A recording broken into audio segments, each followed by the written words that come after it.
오늘 우리에게 주시는 하나님의 말씀은 다니엘서 6장 10절 말씀인데 구약성경 1243페이지에 있습니다. 다니엘서 6장 10절 한 절 말씀인데 우리 한 목소리로 같이 봉독하겠습니다. 다니엘이 이 조서에 왕의 도장이 찍힌 것을 알고도 자기 집에 돌아가서는 윗방에 올라가 예루살렘으로 향한 창문을 열고 전에 하던 대로 하루 3번씩 무릎을 꿇고 기도하며 그의 하나님께 감사하였더라. 아멘. 바벨론의 마지막 왕 벨사살이 메데 바사 연합군에 의해서 죽임을 당한 이후로 바벨론 제국은 역사 속으로 사라져 버리게 되죠. 그리고 메데 바사 연합군의 초대 왕으로 다리오가 등극하게 되는데 그가 등극할 때의 나이는 오늘 성경에 보면 62세로 되어 있습니다. 역사의 기록들을 보면 이 다리오 왕은 바사 제국의 페르시아 제국의 초대 왕이었던 고레스의 외삼촌으로 그렇게 알려져 있습니다. 그는 이제 처음 나라를 통치하게 되면서 그가 다스리는 그 모든 제국의 모든 그 행정구역을 120구역으로 나누어서 120명의 그렇게 그곳을 다스리는 장관들을 임명해서 그들로 하여금 그것을 다스리게 했습니다. 그리고 이 120명의 지방 장관들은 이제 이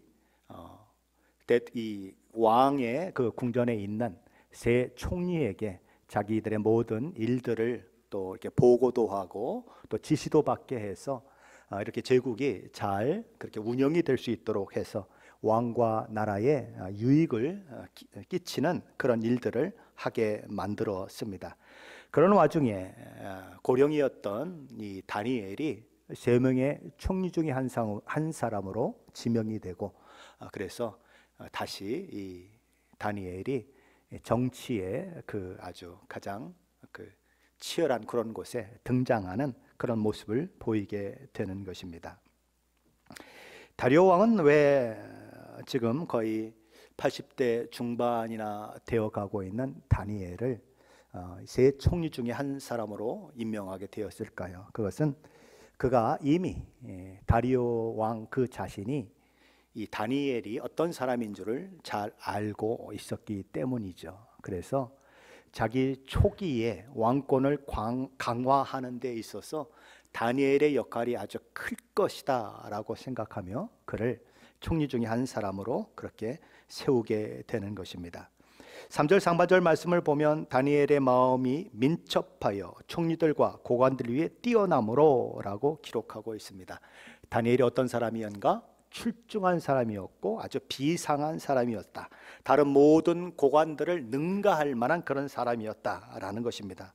그래서 다리오는 이 다니엘을 세 총리 중에 한 사람으로 세울 정도가 아니라 단독 총리로 세워서 최고위직의 총리가 되게 해서 온 이 메데 바사 제국을 다스리게 하는 그 역할을 맡기려고 하는 것입니다. 그만큼 다니엘이 뛰어난 존재였다라는 것이죠. 그렇다면 다니엘은 어떻게 이런 자리까지 오게 되었을까요? 운이 좋았을까요? 아니면 뒷 배경이 좋았을까요? 아니면 특별한 그런 금수저 집안에서 태어났기 때문에 그럴까요? 아닙니다. 전혀 그렇지 않습니다. 정반대죠. 인종적으로 보나 사회적으로 보나 마이너리티에 해당되는 사람이 누구예요? 다니엘입니다. 포로민이에요. 그렇죠? 바로 그런 불합리하고 그리고 불리한 조건 가운데 있었지만 다니엘은 여기까지 올 수 있었다라는 것입니다. 어떻게 여기까지 올 수 있었는가? 다니엘이 정말 자기 모든 일에 탁월한 능력을 보였기 때문에 여기까지 올 수 있었다는 것입니다. 또한 태만한 사람이 아니라 늘 근면한 사람이었기 때문에 여기까지 올 수 있었다라는 것입니다. 다른 사람에게 해를 끼치지는 않지만 자기 일에 충실하지 못한 사람들이 있을 수 있습니다. 그래서 우리는 가끔 이런 말을 하죠. 사람은 좋은데 능력이 없다. 그런 얘기할 때가 있습니다. 가정이 그럴 때는 아내들에게는 참 이게 골치 아픈 거죠. 사람은 너무 좋은데 생활 능력이 없어서 아무것도 하지 못하는 남편, 그래서 그냥 다 먹여 살려야 하고 그런 일들이 일어날 때 참 어려운 거죠. 그러나 다니엘은 근면한 사람이었다라는 것입니다. 그리고 또 다니엘은 어떤 사람이었는가? 충성된 사람이었다. 그러므로 다니엘이라고 하는 사람을 다리오가 아무리 높은 지위를 주고 많은 권한을 줘도 이 다리오 왕은 안심할 수 있는 사람이었다. 자기 왕권에 도전하거나 자기 왕권을 위협할 그런 조건을 아무것도 가지고 있지 않는 그런 사람이었다라는 것이죠. 그런 사람이라면 얼마든지 높여줄 수 있는 거죠. 능력도 되죠, 성품도 되죠. 그렇다고 맘먹으려고 안 하죠. 그러니 막 얼마든지 높일 수 있는 사람이 누구였는가? 이 다니엘이었다라는 것입니다. 오늘날 수많은 그리스도인들이 세상을 살아갑니다. 세상은 저와 여러분에게 어떤 세상입니까? 그냥 이거는 그냥 세상의 일이고 그냥 교회에서 하는 일만 하나님의 일일까요? 그렇지 않습니다. 세상에서의 일도 하나님의 일입니다. 그래서 마틴 루터도 잔 칼빈도 직업은 소명이다라고 이야기했습니다. 직업의 현장은 그저 그냥 이렇게 먹고 살라고 입에 풀칠하라고 보내진 그런 현장이 아니라 그 현장은 하나님의 사람으로서 치열하게 살아내는 삶의 현장, 신앙의 현장, 믿음의 현장이라고 하는 것이죠. 그곳에서 우리는 믿음을 지켜내야 하고 그곳에서 우리는 믿음의 사람이 어떤 사람인지, 하나님의 자녀가 어떤 모습으로 세상을 살아가고 모든 그런 세상 속에서 어떤 일들을 처리해 가는지, 어떤 모습으로 그렇게 살아가는지를 보여주어서 하나님께 영광이 되게 할 뿐만 아니라 하나님의 나라가 이 땅 가운데 이루어지는 일을 위해서 사용되어야 하는 것입니다. 우리는 세상 속에서 찌꺼기 취급을 받아서는 안 되는 것입니다. 물론 그것이 굉장히 높은 지위를 가져야 좋다는 얘기가 아니라 그 세상 속에서 무슨 일을 맡겨줘도 열심히 그 일을 감당하는 사람, 누가 보든지 안 보든지 상관없이 그 일에 충성을 다하는 사람의 모습을 보여줘야 하는 것입니다. 그래서 사람들이 뭐든지 맡겨도 안심할 수 있는 사람이 되는 것이, 그것이 우리가 세상 속에서 직업을 가지고 해야 하는 일인 것입니다. 그래서 과거에 우리 그리스도인들이 주일 지키는 것 때문에 많이 어려움을 겪었어요. 남들은 다 나와가지고 주일날도 막 일을 해서 수출할 그 물품들의 물량을 맞추느라고 애를 쓰는데 나는 주일이라서 교회 가야 되기 때문에 주일날 근무할 수 없습니다. 그래서 막 애들한테도 막 미움을 받고 사장도 막 불러가지고 야단을 치고 그랬던 사람들이 있었습니다. 그런데 희한하게도 돈을 관리하는 그 문제에 있어서는 누구에게 맡겼는가? 그 얄민 크리스찬에게 맡겼습니다. 왜요? 믿을 수 있기 때문입니다. 쟤는 맡겨놓으면 10원 하나도 훔쳐가지 않는 사람이다. 이렇게 되는 거예요. 근데 어떻습니까? 예수 믿는다고 하면서 남의 집 그로서리에서 캐셔를 보는데 예수 믿는 사람이 돈 훔쳐가요. 자기는 못 본다고 생각하지만 CCTV에 다 찍혀서 그런 거 가지고 막 목사한테 얘기하고 그러면 어떻게 그냥 얼굴 들 수가 없어요. 얼굴을 들 수가 없어요. 크리스찬은 어디를 가든지 정직해야 하고 어디를 가든지 무엇을 맡기든지 이론 하나 주인에게 손해를 끼치지 않는 그런 모습으로 살아야, 그래야 하나님의 영광이 드러난다는 거예요. 누가 그랬는가? 바로 이 총리, 단독 총리로 지명될 그런 위치에 있었던 다니엘이 그랬다라는 것입니다. 지금까지는 세 총리였습니다. 그런데 갑자기 한 사람이 단독 총리가 돼서 자기들 위로 딱 올라가게 되는 상황이 만들어지자 두 총리와 다른 고관들이 질시를 하게 되는 거죠. 그래서 시기하게 되고 어떻게든지 다니엘이 그 위치에 올라가지 못하도록 만들려고 하는 일들이 일어나게 되는 것이죠. 정말 올바른 마음을 가지고 있는 사람이라면 다니엘이 그렇게 정말 충성스러운 사람이고 다니엘이 그렇게 모든 정부의 일들을 잘 처리하는 사람이라면 어떻게 해야 합니까? 그로부터 배워야죠. 그의 나이가 지금 얼마예요? 80대 중반이에요. 살면 얼마나 살겠습니까? 몇 년이나 총리를 하겠습니까? 그러면 그가 총리직에서 물러나면 누군가 그 밑에 있는 사람들이 그 총리직을 물려받게 될 텐데, 기왕이면 정말 그렇게 뛰어난 인물인 다니엘에게 잘 배워서 다니엘이 그 일을 그만뒀을 때에 자기가 그 일을 차지하게 된다면 얼마나 복되겠어요. 그런데 못난 사람들, 자격지심, 그리고 그냥 자기 안에 이 자존감이 충분하지 못한 사람들은 그러지 못하는 것입니다. 어떻게 하죠?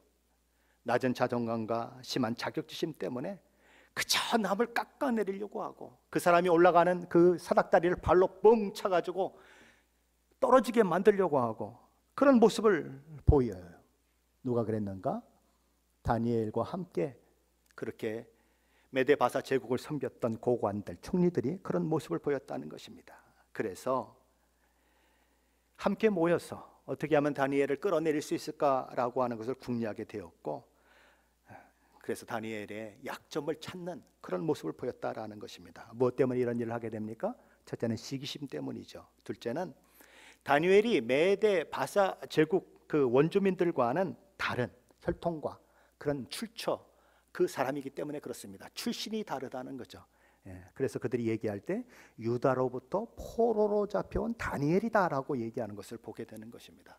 지금 다니엘이 여기 있은 지 몇 년이나 됐습니까? 거의 60년이 되었어요. 거의 60년이 되었고, 바벨론을 위해서 놀라운 일들을 행했고 바벨론에게 큰 유익을 줬던 그런 인물이라면 그렇게 얘기하면 안 되죠. 유다에서 포로로 잡혀온 다니엘이라니요, 이건 말도 안 되는 것입니다. 인종적인 차별, 여기 지금 들어가 있는 거죠. 여러분이 여기서 막 60년을 살았는데, 직장 생활하는데 너 한국에서 그냥 온 애지 이러고 자꾸 얘기하고 말끝마다 그렇게 한다면 여러분 그냥 가만히 있겠습니까? 화가 머리끝까지 날지 않겠습니까? 지금 다니엘도 그렇게 무시를 당하고 있는 모습이 있는 것입니다. 이들이 또 이렇게 하는 이유는 다니엘이 너무 깨끗했기 때문이에요. 너무 깨끗한 물에는 고기가 살 수 없다고 적당히 살아라, 우리 선진들이 얘기하지 않아요? 그죠? 적당히 살아라. 너무 깨끗하면 고기가 못 산다, 그런 얘기를 해요. 아니, 다니엘이 너무 깨끗하면 어떻게 되죠? 그 지위와 그런 신분을 이용해서 뇌물도 좀 받고, 그렇죠? 남보다 더 빠른 정보를 좀 얻어서, 예를 들면 정부 지금 기관에 있다 그러면 어디가 발전된 것인지를 미리 알아가지고 땅을 미리 사놓고, 그렇죠? 투자해서 땅이 막 30배, 100배 올라가면 막 이득을 챙기고 뭐 이런 걸 해야 되는데, 다니엘이 이게 너무 깨끗하다 보니까 우와, 그 사람이 내 위에 있게 되는 것이 이게 굉장히 부담스러운 것입니다. 만일 그들이 지금까지 탄관오리처럼 그런 일을 했다면 다니엘이 그 사람 위에 올라가 있을 때 당할 그런 문책, 이런 것들도 겁이 나는 것입니다. 이런 것들이 다 복합적으로 작용해서 결국 다니엘을 어떻게든지 끌어내려야 되겠다. 그래서 그에게 흠을 찾아서 왕에게 보고해서, 우리가 보니까 다니엘은 이런 흠이 있어서 우리 위에 그리고 온 나라를 다스리는 최고 권력에 들어갈 만한 자격이 없는 자입니다 라고 얘기하겠다, 그렇게 얘기가 된 거예요. 그런데 다니엘을 아무리 살펴봐도 다니엘의 허물을 찾을 수가 없었다. 고소할 조건을 만들어낼 수 없었다라는 것이죠. 다니엘서 6장 4절은 이렇게 말씀합니다. 이에 총리들과 고관들이 국사에 대하여 다니엘을 고발할 근거를 찾고자 하였으나 아무 근거 아무 허물도 찾지 못하였으니 이는 그가 충성되어 아무 그릇됨도 없고 아무 허물도 없음이었더라. 찾지 못했다라는 것입니다. 그러나 물러설 수 없는 거죠. 그래서 그들은 무슨 생각을 하게 되냐면, 다니엘이 가진 최고의 장점을 이용하자라는 생각을 하게 되는 것입니다. 다니엘이 가진 최고 장점이 뭡니까? 하나님을 경외한다라는 것입니다. 누구보다도 하나님을 사랑한다라는 것입니다. 누구보다 하나님을 의지한다라는 것입니다. 그걸 이용하자, 그래서 계략을 꾸미게 되는데, 다니엘서 6장 6절로 8절 말씀 한번 같이 읽어보겠습니다. 6절로 8절입니다. 이에 총리들과 고관들이 모여 왕에게 나아가서 그에게 말하되, 다리오 왕이여, 만수무강하옵소서. 나라의 모든 총리와 지사와 총독과 법관과 관원이 의논하고 왕에게 한 법을 세우며 한 금령을 정하실 것을 구하나이다. 왕이여, 그것은 곧 이제부터 30일 동안에 누구든지 왕 외에 어떤 신에게나 사람에게 무엇을 구하면 사자굴에 던져 넣기로 한 것이니이다. 그런즉 왕이여, 원하건대 금령을 세우시고 그 조서에 왕의 도장을 찍어 메대와 바사에 고치지 아니하는 규례를 따라 그것을 다시 고치지 못하게 하옵소서 하며, 그들은 다니엘이 가진 여호와 하나님을 향한 충성된 신앙을 이용해서 다니엘을 함정에 빠뜨리려고 하고 있습니다. 다니엘은 어떤 사람이었습니까? 매일 하루에 3번씩 예루살렘을 향한 창문을 열어놓고 하나님 앞에 기도했던 사람입니다. 언제 봐도 그 자리, 언제 봐도 그 자리, 항상 그 시간에 하루에 3번씩 기도하는 모습을 이 총리들과 고관들은 다 알고 있었죠. 그래서 법을 세우자라고 얘기하는 것입니다. 어떤 법을 세웁니까? 30일 동안 다른 신에게 절하지도 말고 다른 사람에게 경배하지도 않는 그런 것을 만드십시다. 왕이시여, 한번 생각해 보십시오. 우리가 정복한 나라가 얼마나 많이 있습니까? 각 나라마다 자기 신을 섬기고 각 나라마다 자기가 존경하는 사람이 있고, 그래서 이렇게 막 중구난방이 되면 나라가 어떻게 발전을 하겠습니까? 그러니 바벨론 제국이 어떤 제국이며 바벨론 왕에게 어떻게 충성을 다해야 하는지를 한 달 동안 한번 우리가 해보십시다. 그래서 그들이 다른 모든 신, 그들이 존경하는 어떤 그들이 섬겼던 과거의 왕, 이런 사람들을 경배하는 것이 아니라 다니엘이 섬기고 있는 이 메데바사의 왕, 그만 섬기고 그 나라만 섬기는 그런 일들을 30일 동안 하게 만드십시다. 그래서 그들의 마음이 하나로 묶여서 이 메데바사 제국의 왕에게 충성을 다하고 또 그 나라에 충성을 다하는 사람들, 그 마음이 의기투합해서 하나가 되는 그 일들을 한번 해보십시다.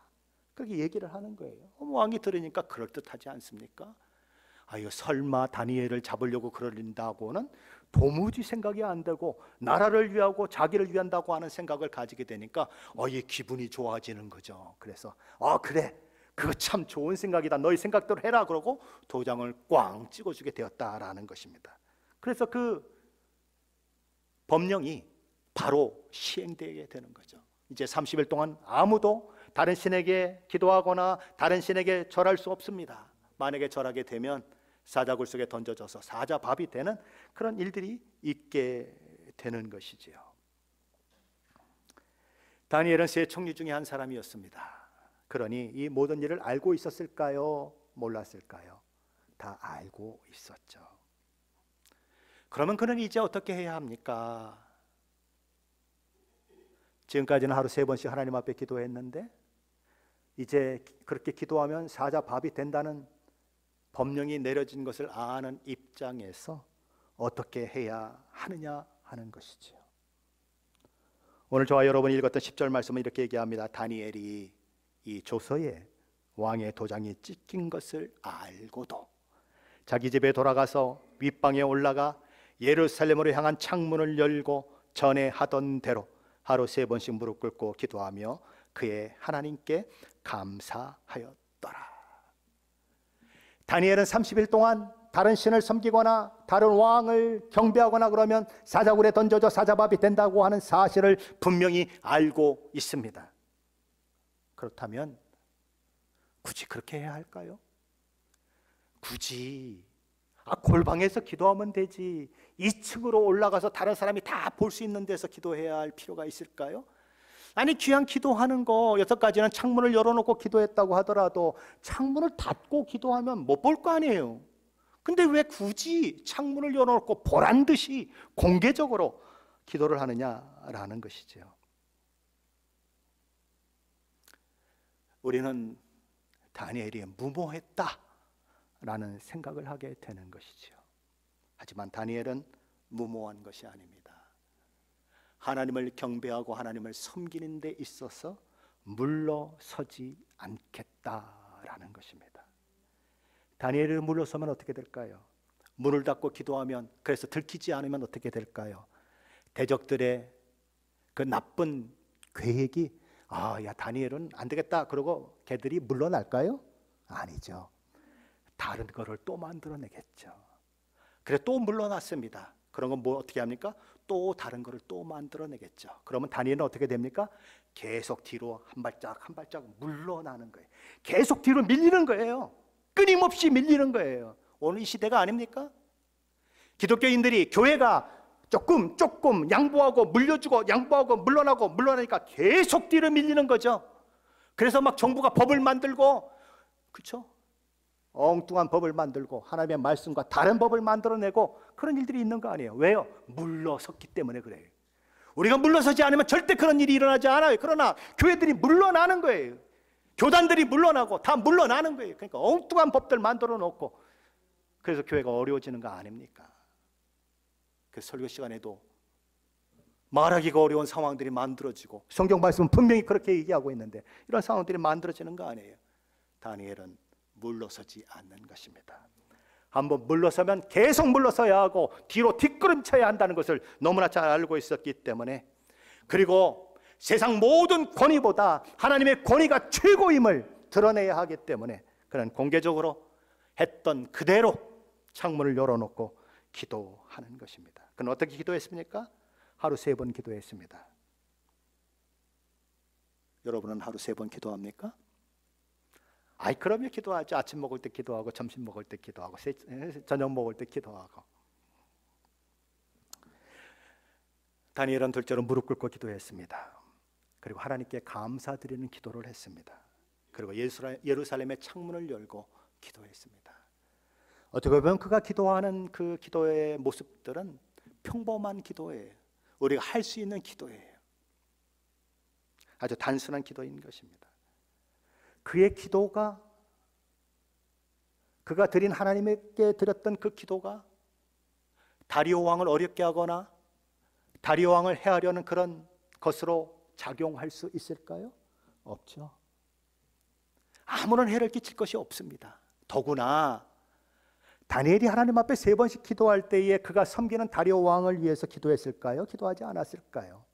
성경에는 나타나지 않고 있지만 분명히 기도했으리라라고 생각합니다. 왜냐하면 예레미야 선지자가 포로로 잡혀가거든 그 성읍의 평안을 위해서 기도하라고 명령하고 있어요. 그러니 다니엘이 그런 성경을 잘 아는 사람으로서 당연히 다리오 왕을 위해서 기도했을 거예요. 그의 평안을 위해서, 그리고 그의 나라가 잘 되기 위해서 기도했을 거예요. 그러면 도움이 되는 겁니까? 해가 되는 겁니까? 도움이 되는 거예요. 그러니 그가 기도하는 것이 전혀 나쁠 것이 없는데, 그런데도 불구하고 그것이 그에게 올무가 되어서 죽어야 하는 그런 상황이 만들어지더라라는 것입니다. 그렇다면 그는 왜 굳이 창문을 계속 열어놓고 기도했을까요? 그리고 굳이 왜 예루살렘을 향해서 기도했을까요? 첫째 이유는 포로로 잡혀온 이 상황 가운데에서 다니엘이 솔로몬이 성전을 건축하고 낙성식을 거행하는 가운데 드렸던 열왕기상 8장 46절 50절 말씀을 기억했기 때문입니다. 거기 이렇게 적혀 있습니다. 범죄치 아니하는 사람이 없사오니 그들이 주께 범죄함으로 주께서 그들에게 진노하사 그들을 적국에 넘기심에 적국이 그들을 사로잡아 원근을 막론하고 적국의 땅으로 끌어간 후에 그들이 사로잡혀 간 땅에서 스스로 깨닫고 그 사로잡은 자의 땅에서 돌이켜 주께 간구하기를 우리가 범죄하여 이 반역을 행하며 악을 지었나이다 하며 자기를 사로잡아간 적국의 땅에서 온 마음과 온 뜻으로 주께 돌아와서 주께서 그들의 조상들에게 주신 땅 곧 주께서 택하신 성읍과 내가 주의 이름을 위하여 건축한 성전이 있는 쪽을 향하여 주께 기도하거든 주는 계신 곳 하늘에서 그들의 기도와 간구를 들으시고 그들의 일을 돌아보시오며 주께 범죄한 백성을 용서하시며 주께 범한 그 모든 허물을 사하시고 그들을 사로잡아 간 자 앞에서 그들로 불쌍히 여김을 얻게 하사 그 사람들로 그들을 불쌍히 여기게 하옵소서. 죄를 짓지 않는 사람이 없습니다. 이스라엘 백성들이 죄를 짓고 결국 이방 나라의 포로가 되어 먼 곳으로 잡혀가는 그 일들이 있을 것입니다. 그때에 이스라엘 백성들이 깨닫고 우리가 죄를 지어서 이런 결과가 왔구나. 그러면 하나님 앞에 회개하고 돌아가며 내가 지금 지어놓은 이 예루살렘 성전을 향하여 기도하면 하나님 이들의 죄를 용서하여 주시고 불쌍히 여겨 주십시오. 누가 기도했다고요? 솔로몬이 기도했어요. 지금 다니엘은 솔로몬이 기도했던 그 내용 그대로 하고 있는 것입니다. 예루살렘을 향하여 하나님, 우리가 하나님 앞에 범죄했습니다. 우리가 하나님 앞에 잘못했습니다. 우리를 용서하여 주시고 우리를 불쌍히 여겨 주십시오 라고 기도하고 있는 거예요. 그의 그 기도 속에는 소망이 있는 것입니다. 어떤 소망이 있습니까? 하나님이 그들을 다시 돌아보게 될 때에 많은 선지자들이 예언했던 예언의 말씀처럼 예레미야가 70년이 차면 돌아오겠다라고 말씀하셨던 약속의 말씀처럼 고국으로 돌아가는 그 일들도 허락하실 것이라고 하는 그 소망을 가지고 예루살렘을 향하여 창문을 열고 기도하는 것입니다. 둘째 이유는 그의 삶이 언제나 하나님 중심이었기 때문에 창문을 열고 기도하는 것입니다. 그의 마음은 언제나 이 땅의 나라가 아니라 하나님 나라를 향하고 있었습니다. 그는 청소년기에 이국 만리로 포로가 되어 잡혀와 80대 중반이 된 지금 이 시간까지 멸망한 바벨론을 섬겼을 뿐만 아니라 또한 지금의 새로운 제국의 주인인 메데 바사 제국을 섬기고 있는 중입니다. 그리고 우리가 잘 아는 것처럼 다니엘은 너무 연로한 나머지 고향으로 돌아가라고 하는 고레스의 칙령이 있었지만 고향으로 돌아가지 못하고 바벨론에서 죽습니다. 그는 그렇게 바벨론에서 포로민으로 살았습니다. 그리고 메데바사에서 포로민으로 살았습니다. 그러나 그의 마음은 언제나 하나님 나라를 향하고 있어요. 그의 마음은 언제나 하나님을 향하고 있습니다. 그가 돌아갈 본향, 그가 사모할 곳은 하나님 나라밖에 없음을 알고 하나님 그분만이 자신이 섬겨야 할 분임을 알고 그는 늘 포로로 잡혀있지만 하나님 나라의 백성이라고 하는 하나님의 선택된 백성이라고 하는 그 정체성과 자기 그런 가치관을 가지고 그 삶을 살아내는 것입니다. 그는 매일매일의 기도를 통해서 자신이 섬기는 하나님, 자신이 경배하는 하나님을 만날 뿐만 아니라 매일매일의 삶을 통해서 그 기도를 통해서 하나님의 주시는 힘과 용기를 얻을 뿐만 아니라 그 하나님이 주신 힘과 용기를 가지고 세상 속에서 소금으로 살고 세상 속에서 빛으로 사는 것입니다. 바벨론이 어떤 곳입니까? 온갖 우상이 넘쳐나는 곳이에요. 세상의 모든 잡신들은 다 모여 있는 곳이에요. 오죽하면 마지막 시대에 무너지는 것이 바벨론이라고 얘기하잖아요.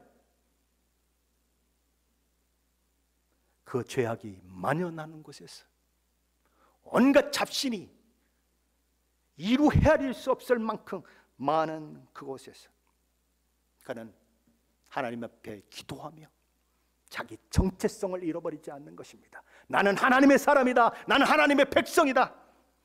그 속에서 깨끗하게 살고 그 속에서 정직하게 살고 그 속에서 충성스럽게 살며 하나님의 사람의 모습을 보여주는 것이지요.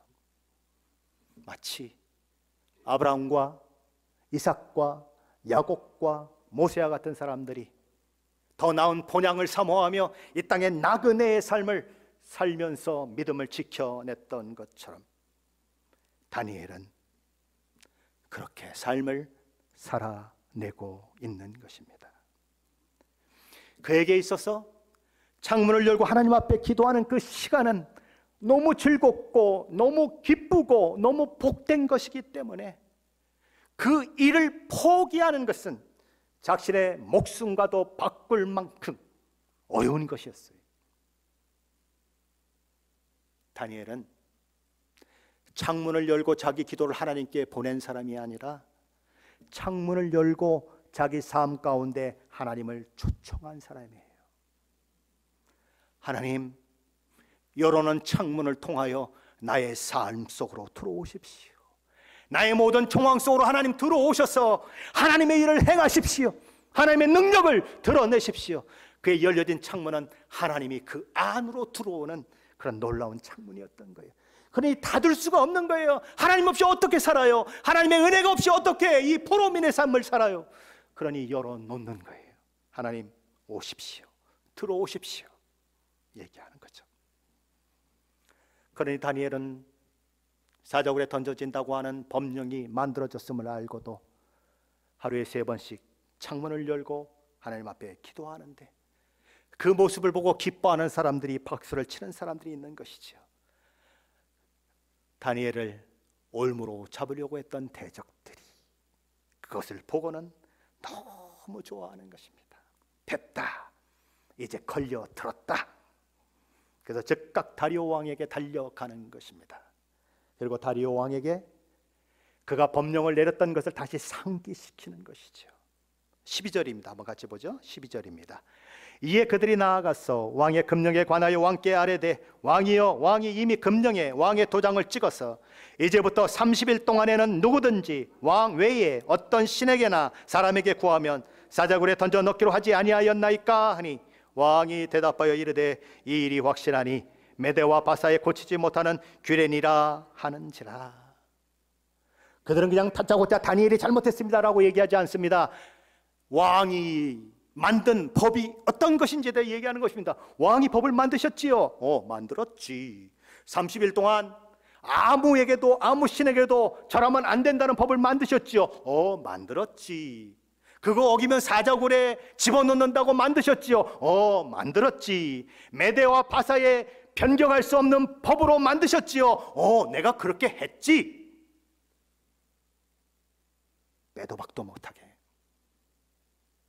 딱 해놓고 그 다음에 다니엘의 잘못을 얘기하는 것입니다. 13절이죠. 같이 읽어볼까요? 그들이 왕 앞에서 말하여 이르되, 왕이여, 사로잡혀온 유다 자손 중에 다니엘이 왕과 왕의 도장이 찍힌 금령을 존중하지 아니하고 하루 3번씩 기도하나이다 하니. 세상의 그 법이 다니엘에게 올무가 될 줄 누가 알았겠습니까? 다리오 왕이 그렇게 아끼고 또 아끼고 그를 최고의 권력자로 세워서 온 나라를 다스리게 해서 이 메대와 바사 제국이 이제 처음 출발을 했는데 든든히 세워지기를 원했던 그 인물이 이렇게 올무에 걸려서 사자밥이 되게 될 줄 누가 알았겠습니까? 그래서 이것들이 얼굴에 그냥 만면에 미소를 지고 와가지고 이러니 저러냐고 얘기했구나 아는데 어떻게 할 방법이 없는 것입니다. 다 그들이 질문하는 대로 맞아 라고 얘기했어요. 변경할 수 없는 메대와 바사의 법으로 딱 도장도 찍어버렸어요. 할 말이 없는 것입니다. 어떻게든 다니엘을 구하고 싶은 마음은 여기서 막 일어나는데 어떤 방법이 없는 거예요. 그래서 야, 이따가 와라 고민하는 것입니다. 어떻게 하면 다니엘을 살려낼 수 있을까 고민하는 거죠. 해가 넘어갈 때가 되어버렸습니다. 그러니 다니엘을 잡아 죽이려고 했던 그 신하들이 가만히 있겠습니까? 또 왕 앞에 오는 거죠. 왕 앞에 와서는 또 뭐라고 얘기합니까? 15절은 이렇게 얘기합니다. 왕이여, 메대와 바사의 규례를 아시거니와 왕께서 세우신 금령과 법도는 고치지 못할 것이니이다. 어떻게 하라는 얘기예요? 다니엘을 사자굴에 집어넣어야 합니다. 다리오 왕도 하루 종일 고민했지만 어쩔 방법이 없는 것입니다. 그래서 결국 그를 사자굴에 넣기로 결정을 하게 되면서 사자굴에 넣기 전에 다니엘에게 이렇게 말하는 것이죠. 내가 항상 섬기는 너희 하나님이 너를 구원하시리라. 하나님이 구원하시겠지. 무슨 얘기예요? 아무런 방법이 없다. 그 얘기 아닙니까? 그래서 이 다니엘은 결국 사자굴에 던져졌고 사자굴의 입구는 돌로 막아버렸을 뿐만 아니라 왕의 도장과 신하들의 도장을 찍어 봉에 버렸습니다. 어떤 도장이 찍혔다고요? 왕의 도장과 함께 신하들의 도장이 찍혔습니다. 신하들이 왕궁을 벗어났는데 사자들이 아직 다니엘을 먹지 않고 있다면 왕의 도장만 지키면 어떻게 할 수 있죠? 자기 도장이니까 싹 띄고 문을 딱 열고 다니엘을 끊어내고 다시 돌문을 딱 해놓고, 그리고 거기다가 자기 도장 딱 찍으면 아무도 몰라. 그리고 사자가 다 먹어버렸어. 그리고 어디 피난시켜도 돼. 근데 누구 도장도 찍혔다고요? 신하들 도장도 찍혔다. 아주 꼼짝달싹 못하게 다니엘이 완전히 죽을 수밖에 없게 만들었다. 그런 얘기예요. 마치 예수님이 십자가에서 죽으시고 무덤에 안치되었을 때에 누군가 도둑질을 갈 수도 있다라고 하는 생각 때문에 거기를 돌로 막고 임봉하고 군사들로 지키게 했던 것처럼 다니엘은 지금 그런 상황 가운데 있는 것이지요. 우리 주님이 사망 권세를 이기고 부활하셨던 것처럼 다니엘도 이 사망의 권세를 깨고 살아나올 수 있을까요? 물론 하나님은 구원하실 수 있는 능력이 있으신 분이시고 종종 구원하기도 하십니다. 하지만 다니엘은 자신이 사자굴에 던져질 때 건져진다는 생각을 요만큼도 하지 않고 던져졌다는 것을 기억해야 합니다. 죽는다는 생각을 가지고 던져졌어요. 어떤 사람은 죽을 고비에서도 살아나는 사람이 있고 죽을 병에서도 고침을 받는 사람이 있지만 다 그런 것이 아니에요. 때로는 하나님이 그 고난과 역경을 다 그냥 몸으로 감당하며 인내하라고 그렇게 요구하는 사람들도 있다라는 것, 저와 여러분은 기억해야 하는 것입니다. 다니엘의 아름다운 믿음은 무엇입니까? 서로 어려움과 역경을 하나님이 치워주시지 않더라도 나는 하나님을 섬기며 하나님을 경외하는 그 삶을 살겠다는 고백을 가지고 사자굴에 던져졌다라는 것입니다. 다니엘은 청소년 시절부터 지금 80대 중반의 고령의 나이에 이르기까지 하나님의 사람으로 살았습니다. 거대한 구조적 죄악에 맞서서 하나님을 경외하는 사람으로 살았습니다. 그를 대적하는 수많은 세력들 속에서 모든 위협을 견디며 인내로 그의 믿음을 걸어왔습니다. 한때는 느부갓네살 왕이 하나님을 찬양하고 하나님을 인정하는 믿음의 고백이 터져 나오기도 했죠. 다니엘이 했던 일의 결과이기도 합니다. 그러나 그런 일이 있었음에도 불구하고 세상은 아무것도 변한 것 같지 않습니다. 60년을 그곳에서 생활을 했고 정말 놀라운 지위까지 올라왔는데도 적들은 뭐라고 얘기합니까? 유다에서 사로잡혀 온 다니엘이다라고 부릅니다. 끊임없이 다니엘을 좌절시키고 절망케 하는 사건들이 발생을 합니다. 그럼에도 불구하고 다니엘은 그 길을 가고 있는 것입니다.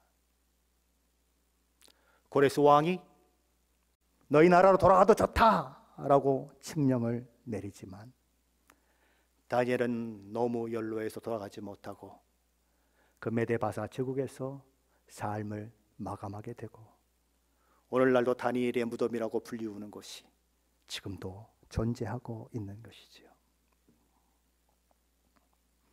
여러분 어떠십니까?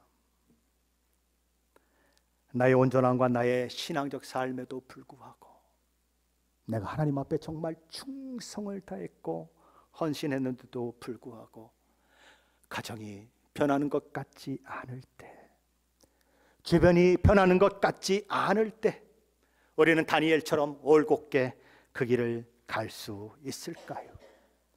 대가를 치르는 엄청난 희생과 헌신은 할 수 있지만 그럼에도 불구하고 아무런 보상이 없고 사자굴에 던져지는 것 같은 고난을 만날 때에도 여전히 하나님을 신뢰하며 그 길을 걸을 수 있을까요?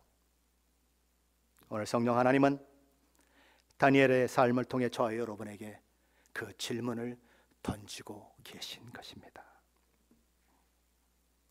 인간적으로 보면 다니엘이 사자굴에서 살아나온다는 것은 불가능합니다. 그래서 다리오 왕은 자기 궁으로 돌아와서 땅을 치며 후회하며 잠을 못 이루는 것입니다. 입맛도 떨어졌습니다. 그리고 뭘 하기니 뭐니 하고 싶은 생각도 없습니다. 밤새도록 내가 왜 그런 미친 짓을 했지? 내가 왜 그들의 의도를 알아차리지 못했지? 내가 바보지, 내가 바보지. 아이고 이 멍청한 놈아, 이 멍청한 놈아. 그러면서 자기를 자책하는 것이죠. 얼마나 긴 밤이었을까요? 얼마나 긴 자책이 있었던 그런 밤이었을까요? 그리고 새벽이 되는 것입니다. 그는 사자굴로 달려가 이렇게 말합니다. 살아계신 하나님의 종 다니엘아, 내가 항상 섬기는 네 하나님이 사자들에게서 능히 너를 구원하셨느냐? 믿음이 있어서 이렇게 얘기했겠습니까? 혹시나, 아마 역시나로 끌려날 거야 생각하고 묻는 거죠. 그런데 그 안에서 다니엘의 음성이 들려오는 것이지요. 왕이여 오라건대 왕은 만수무강하옵소서. 나의 하나님이 이미 그의 천사를 보내어 사자들의 입을 봉하셨으므로 사자들이 나를 상해하지 못하였사오니 이는 나의 무죄함이 그 앞에 명백함이 오며 또 왕이여 나는 왕에게도 해를 끼치지 아니하였나이다. 아마도 다리오 왕은 기절할 뻔했을 것입니다. 자기 자신이 하나님이 구원해 주셨느냐라고 묻고 있지만 그만한 믿음 없었기 때문에 설마 다니엘이 살아나오리라고는 생각지 못했을 것입니다. 너무 놀랬고 너무 기뻤고 밤잠을 자지 못하고 밥을 먹지 못했던 그것이 하나도 기억에 남지 않고 이 안에서 막 기쁨이 올라오는데, 이 안에서 감사가 올라오는데 어쩔 줄을 모르는 그런 상황이 만들어지는 것이죠. 다니엘은 그렇게 살아났습니다. 아침이 되었습니다. 왕은 누구를 보게 되었을까요? 어젯밤 자신을 그렇게 고민하게 만들고 자기를 자책하게 만들었던 그 신하들을 보는 것입니다. 분노가 막 끓어오르는 거죠. 이놈들이 나를 속이고 내가 그렇게 사랑하고 신뢰한 다니엘을 사자굴에 넣으려고 했어? 이런 나쁜 니은들. 그들의 주동자들과 처자들을 잡아 사자굴에 던져 넣는 거죠. 사자는 참 배가 고팠어요. 왜요? 굶주려야 잡아먹기 때문에 쫄쫄 굶겨놨거든요. 그런데 먹으려고 그러면 입이 꽉 다물어지고 먹으려고 그러면 입이 꽉 다물어지고 화가 막 나는 하는데 안 먹어지는 거예요. 이게 안 먹어지는 거예요. 밤을 새웠어요, 사자도. 근데 뭐가 위에서 딱 떨어지는데 갑자기 입이 열리는 거예요. 그러니까 떨어지기도 전에 배고픈 그 배를 채우는데 뼈까지 으스러뜨렸다, 이렇게 되는 거예요. 놀라운 반전이 일어났다. 이 놀라운 경험을 하게 된 다리오 왕은 조서를 내리는 것입니다. 뭐라고 조서를 내렸을까요? 26절로 27절 말씀입니다. 한번 같이 읽어보겠습니다. 26절로 27절입니다. 내가 이제 조서를 내리노라. 내 나라 관할 아래에 있는 사람들은 다 다니엘의 하나님 앞에서 떨며 두려워할지니 그는 살아계신 하나님이시여 영원히 변하지 않으실 이시며 그의 나라는 멸망하지 아니할 것이요 그의 권세는 무궁할 것이며 그는 구원도 하시며 건져내기도 하시며 하늘에서든지 땅에서든지 이적과 기사를 행하시는 이로써 다니엘을 구원하여 사자의 입에서 벗어나게 하셨습니다 하였더라. 누구의 고백입니까? 이방의 왕 다리오의 다리오 왕의 고백입니다. 저와 여러분도 이런 고백하십니까? 저와 여러분이 믿는 하나님도 이런 하나님이십니까? 다리오 왕, 이방 왕의 고백은 어쩌면 저와 여러분의 고백보다도 더 뛰어난 고백이에요. 놀라운 고백입니다.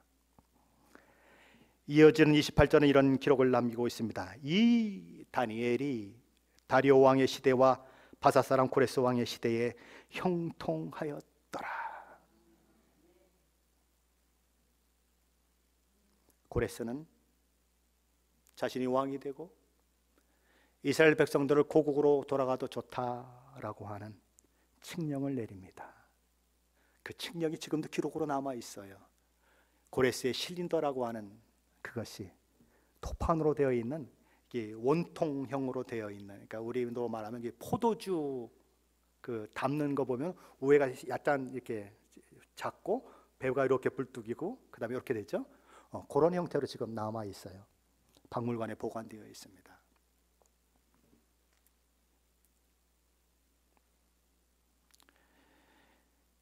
다니엘이 고레스 시대에도 형통했다라고 하는 말이 왜 나올까요? 잘 먹고 잘 살았다? 그 얘기를 하고 싶어서 성경이 기록하고 있는 것일까요? 다니엘이 고레스에게 어떤 신앙적 영향을 미쳤는가, 그것을 보여주고 있는 것입니다. 왜 고레스가 이스라엘 백성들아 너희는 고국으로 돌아가도 좋다, 그리고 느부갓네살이 도둑질해 왔던 모든 기구들을 다 가져가도 좋다, 그리고 너희들이 필요한 모든 것들 주변 총독들에게 다 받아서 건축하는 그런 건축 헌금으로 써도 좋다라고 하는 그런 명령이 무엇 때문에 내려지게 되었는가? 고레스의 역할이 큰 역할, 고레스가 그런 하는 일을 했던 그 일들 속에 이 다니엘의 역할이 엄청나게 작용했다라는 거예요. 그가 어떻게 하나님을 알게 되었을까요? 그가 어떻게 하늘의 하나님을 찬양하게 되었을까요? 고레스가 누구 때문에? 다니엘 때문에. 비록 다니엘은 그 칙령이 내려졌음에도 불구하고 고국으로 돌아가지 못하고 그곳에서 죽습니다. 하지만 그가 눈물로 씨를 뿌린 그 결과는 결실하게 되어서 수많은 포로들이 고국으로 돌아가는 그 일들이 있게 되는 거죠. 1940년대 중국 선교사로 활동했던 빈센트 크로센트라는 선교사님이 있습니다. 그는 중국에 들어가서 그렇게 복음을 전하는데 복음이 너무 잘 안 전해졌어요.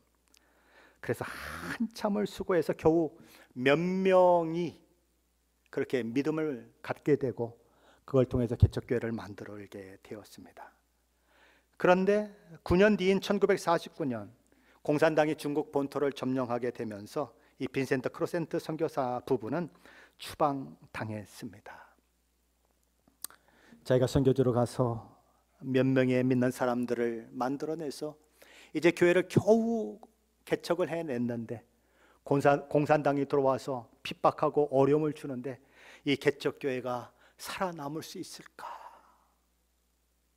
이제 겨우 처음 신앙을 시작했는데 이들이 이 모진 박해와 고난을 견뎌낼 수 있을까? 이 크레센트 선교사 부부는 그것이 늘 마음에 걸렸죠.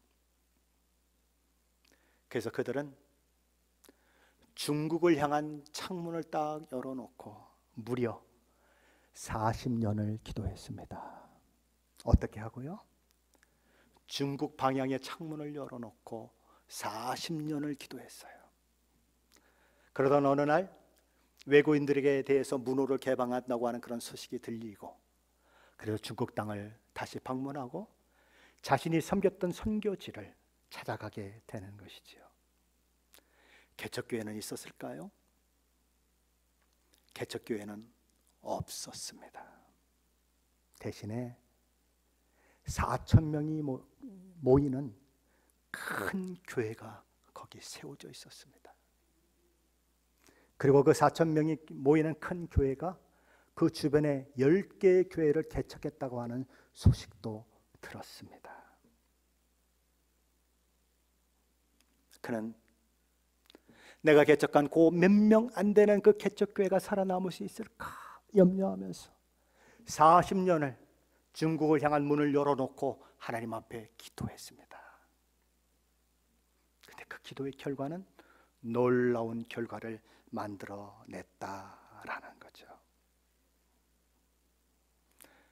여러분의 상황은 어떻습니까? 아무것도 보이지 않습니까?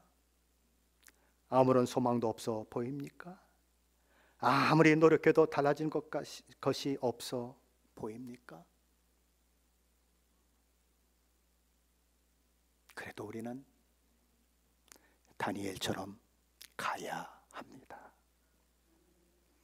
결과는 하나님께 맡기고 그의 시대에 아무것도 보이지 않아도 아무리 노력해도 제국이 바뀌지 않는 것 같고 아무리 노력해도 주변 사람이 바뀌지 않는 것 같아도 창문을 활짝 열어놓고 하나님 내 상황에 들어오십시오. 하나님 들어오십시오. 하나님이 없이는 아무것도 할 수가 없습니다. 하나님이 없이는 아무것도 이룰 수 없습니다. 하나님 들어오십시오. 하나님 이 상황을 보십시오. 창문을 활짝 열어놓고 하나님 앞에 기도해야 하는 것입니다. 저와 여러분이 열어놓아야 할 창문은 어디입니까? 어디를 향해서 문을 열어놔야 합니까? 문을 활짝 열어놓으십시오. 그리고 하나님이 들어오게 하십시오. 저와 여러분의 시절에 그 일들이 이루어지지 않더라도 그 다음 세대라도 그 일들은 이루어지고 말 것이에요. 왜요? 그 결과는 하나님이 가지고 계시기 때문에 그래요. 다니엘은 메데 바사 제국에서 죽었어요. 그러나 그의 눈물로 뿌린 씨는 결과를 맺게 되고 수많은 이스라엘 사람들이 고국으로 돌아와 예루살렘 성전을 재건하고 나라를 재건하고 그런 일들이 있는 거예요. 창문을 열어놓으십시오.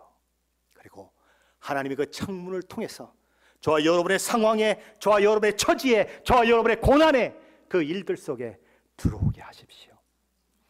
하나님이 들어오시면 거기 기적이 일어나고 하나님이 들어오시면 거기 하나님의 역사가 일어나는 것입니다. 그런 은혜가 저와 여러분 가운데 있으시기를 예수 그리스도의 이름으로 간절히 축원합니다.